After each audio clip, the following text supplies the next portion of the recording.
تو یہ تمام جو واقعات ہیں یہ ایک دوسرے سے جڑے ہوئے ہوتے ہیں، ٹھیک ہے، اور معاملہ کیا ہے؟ ڈکیتی، جرم، تو اس کو کہتے ہیں معاملے کا جز ہونا، سیم ٹرانزیکشن رس گیسٹے پنی اصطلاح میں، تو یہ آپ کے ذہن میں ہو۔ تو اب آتے ہیں مین ڈیفینیشن کی طرف کہ ان واقعات کا متعلق ہونا جو ایک معاملے کے جز ہوں۔ اب مین ڈیفینیشن کس طرح ہے کہ ایک واقعہ اگرچہ وہ تنقیح طلب نہ ہو، تنقیح طلب کی ڈیفینیشن ہم پہلے پڑھ چکے ہیں کہ جو بنیادی واقعہ سرزد ہو جاتا ہے، بنیادی واقعہ مثال کے طور پر قتل ہو جاتا ہے، تو قتل میں تنقیح طلب بات کیا ہے کہ آیا یہ قتل فلاں شخص نے کیا ہے یا نہیں، آیا قتل کرتے وقت فلاں شخص کی ذہنی کیفیت کیسی تھی، وہ ذہنی طور پر ٹھیک تھا یا نہیں۔ اب یہ باتیں یہ تنقیح طلب ہے قتل میں، تو اس کو ثابت کرنے کے لیے پھر ثبوت جمع کی جاتی ہے۔ تو اب اگر کوئی ایسا واقعہ ہے جو تنقیح طلب نہ ہو تو وہ واقعہ متعلقہ ہوگا، کیسے؟ اگر اس تنقیح طلب معاملے سے ایسا تعلق بن جائے کہ اس کے ساتھ وہ جز بن جائے، اس واقعہ تنقیح طلب کا وہ جز بن جائے، تو پھر وہ کیا کہلائے گا؟ واقعہ متعلقہ۔ اب اگر یہ واقعہ سیم وقوع کے ٹائم پر رونما ہو جائے تب بھی ٹھیک ہے، اگر یہ مختلف اوقات میں مختلف مقامات پر وقوع پذیر ہو جائے تب بھی یہ واقعہ متعلقہ ہوں گے، اگر اس واقعہ کا تعلق تنقیح طلب واقعہ سے ہو جائے۔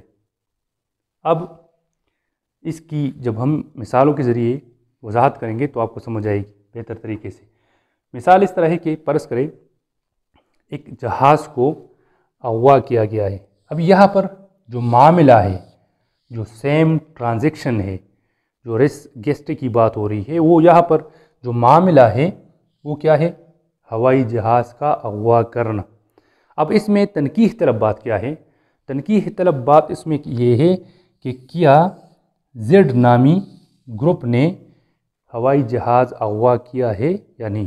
اب یہ تنقیح طلب امر ہے، اس کو ثابت کرنے کے لیے ایویڈنس جمع کی جائیں گی، ٹھیک ہے۔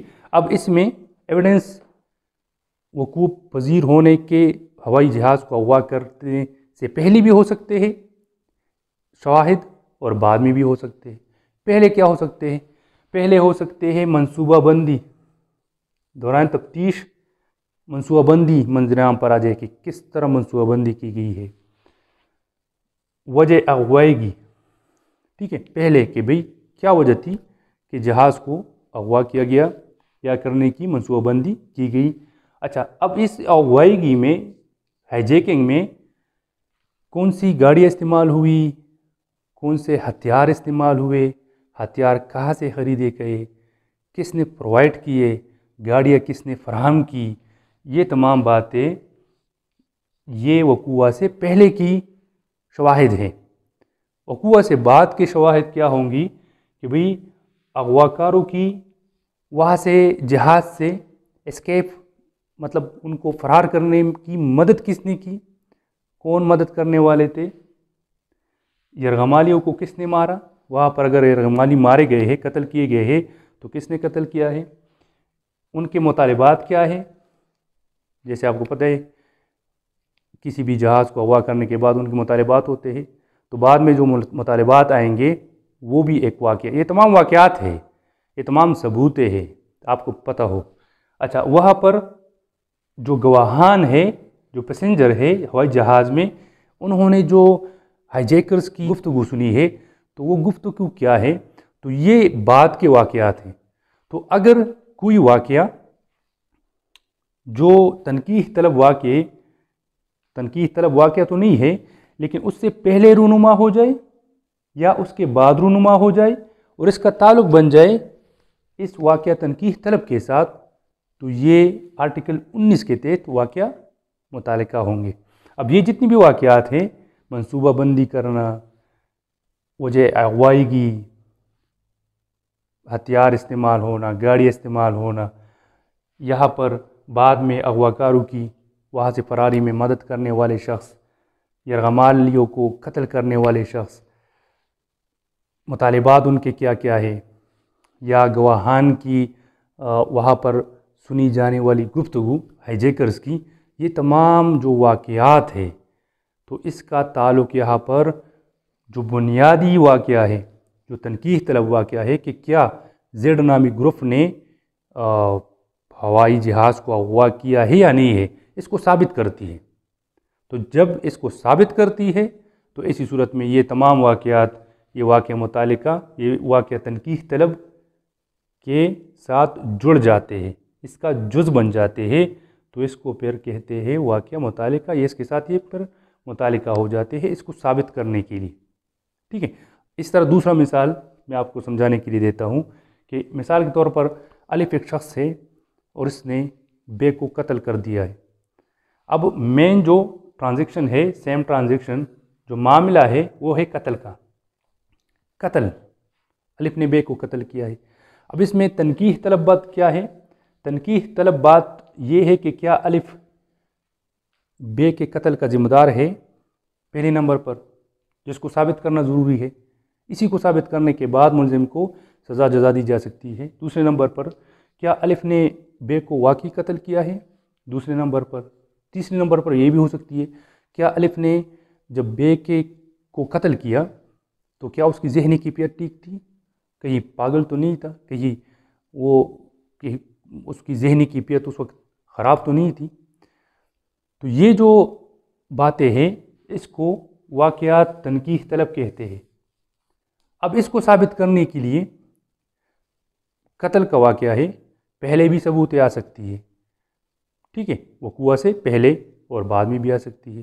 اب پہلے کی ثبوت کیا ہوگی کہ قتل سے پہلے الف اور بے کے درمیان کیا گفتگو ہوئی، کیا گفتگو ہونے کی جس کی وجہ سے وہ اس حد تک کہے کہ الف نے بے کا قتل کیا۔ پھر گفتگو کے بعد الف نے کیا فعل کیا، کیا کام کیا، گھر گیا پسٹل لینے کے لیے، کسی سے وہاں موجود کوئی دکاندار، کوئی ہوٹل وغیرہ سے چاقو چوری وغیرہ لی، کیا فعل کیا۔ اس کے بعد بے نے کیا فعل کیا، اپنے بچاؤ کے لیے کچھ کیا یا بچاؤ کے لیے کچھ نہ کیا، بھاگا نہ بھاگا، کیا فعل کیا، جو بھی ہے، ٹھیک ہے۔ تو مارنے کی وجہ کیا تھی، یہ ابتدائی جو پہلے کی ثبوتیں ہے، پہلے کی شواہد ہے، پہلے کے واقعات ہے، تو یہ ابھی جو واقعہ تنقیح طلب ہے اس کے ساتھ جڑ جاتے ہیں۔ تو جب جڑ جاتے ہیں، اس معاملے کا جز بن جاتے ہیں، تو یہ واقعہ تنقیح طلب کے ساتھ متعلق ہو جاتے ہیں۔ اچھا، بعد کے ابھی واقعہ ہو گیا ہے، اس کو مار لیا ہے گولی سے، الف نے بے کو خنجر مار کر، تو اگر وہ زندہ ہے، وہ شخص بے کی بات کر رہا ہوں، تو اس کا بیان نزع اگر اس نے دیا ہے پولیس کو تو یہ بیان نزع ثبوت ہے۔ اگر وہاں سے ملزم فرار ہوا ہے تو فرار ہونے والا واقعہ، یہ بھی ایک ثبوت ہے۔ بعد کے واقعات جتنے بھی بعد وقوع کے واقعات رونما ہوئے ہیں، اس میں ماہرین کی آراء بھی ہے، اس میں FSL کی رپورٹ بھی ہے، اس میں اگر کوئی ایسی اور چیز ہے، وجہانات وغیرہ ہے، تو وہ تمام واقعات وہ اس میں شامل ہے۔ اچھا، گواہان چشمدید اگر موقع پر موجود ہے تو ان کے بیانات، تو یہ بعد کے واقعات ہیں۔ اور یہ جو پہلے ہم نے ذکر کیا کہ ان کے درمیان کیا گفتگو ہوئی، الف نے کیا فعل کیا، بے نے کیا فعل کیا، تو یہ پہلے کے واقعات ہیں۔ تب یہ پہلے کے واقعات، یہ بعد کے واقعات، یہ ثابت کرتے ہیں واقعات تنقیح طلب کو۔ اس وجہ سے ان تمام واقعات کا تعلق بن جاتا ہے واقعہ تنقیح طلب کے ساتھ، کیونکہ یہ واقعہ تنقیح طلب کے جز بن جاتے ہیں۔ تو یہ آرٹیکل 19 تھا، جس کی مین ڈیفینیشن میں پھر دہرا دیتا ہوں کہ ایک واقعہ جو کہ بذات خود واقعہ تنقیح طلب نہ ہو، وہ واقعہ متعلقہ ہو سکتا ہے اگر اس کا واقعہ تنقیح طلب کے ساتھ ایسا تعلق بن جاتا ہے کہ اس کے ساتھ وہ جز بن جاتا ہے اس کا۔ اگر یہ واقعہ آن دی اسپاٹ